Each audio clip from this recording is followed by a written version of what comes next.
I bought an apartment during a market slump, $30,000 below what others had paid for the same layout. I had just finished moving in when Linda Carver, the neighbor across the hall, stormed over. Same unit, same building, yet you paid $30,000 less than we did. You need to make up the difference. I froze for a second. She took it as fear and raised her voice. If you had the guts to snap it up cheap, you'd better be ready to compensate the rest of us. Otherwise, don't expect to live here in peace. I looked at her, so self-righteous it was almost absurd, and I laughed. I had just been discharged from a psychiatric hospital. Threaten me? If anyone wasn't going to live in peace, it was her. I stared at the middle-aged woman with tight curls who had just barged through my door, demanding I pay her $30,000 to make up the difference. All the excitement of finally buying a place vanished. Ma'am, volatility in housing prices is just how the market works, I said, keeping my voice as steady as I could. The previous owner needed a quick sale, and I happened to catch it. That has nothing to do with you. She stepped closer, her voice turning sharp. How does it have nothing to do with me? Same layout, same building, so why did you pay $30,000 less than I did? Annoyance simmered under my skin. I remembered what the doctor told me when I was discharged. When conflict comes up, take a deep breath first, then reason it out. I took a slow breath. For you, the market was at its peak when you bought your unit. When I bought mine, prices had dropped. That's not on me.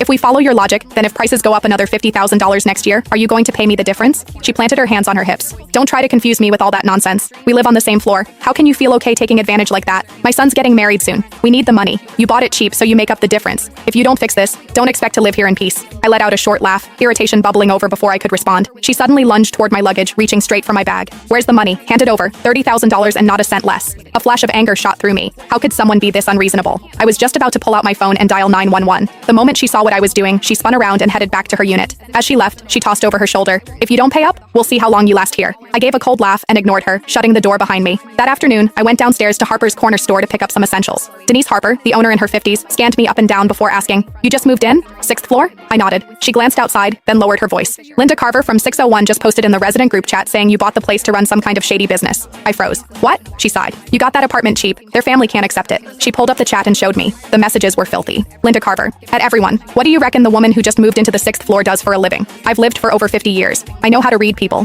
What decent young woman lives alone in a place that expensive? You all know what that means. Now that you say it, yeah, that's suspicious. Where would such a young girl get that kind of money? Those kinds of gigs out there pay fast. Don't let her ruin the atmosphere of this place. Heard she's not bad looking? That makes it even more likely. Anyone got her contact? Just curious? Haha, not gonna do anything. Denise shook her head. They drove out the last person who lived in your unit the same way. Even calling the police didn't help. They won't cross the line. They just make your life miserable every single day. As she handed me my things, I asked her to add me to the group chat. Sweetheart, just between us, if you can tolerate it, then tolerate it. Otherwise, leave as soon as you can. I took my things from her, holding back my irritation, and thanked her. Well, I wasn't afraid. I had just spent my entire savings on that apartment. Leave? I let out a silent, cold laugh. It was the first time I'd ever heard of someone trying to force a psychiatric patient out of her own home. When I got back upstairs, I saw a plastic bag hanging from my doorknob. Inside was a dead rat. There was a note in the bag. "This is the first time. Next time it'll be alive." I scoffed, tied the bag shut, and tossed it right back at Linda's door. I dealt with plenty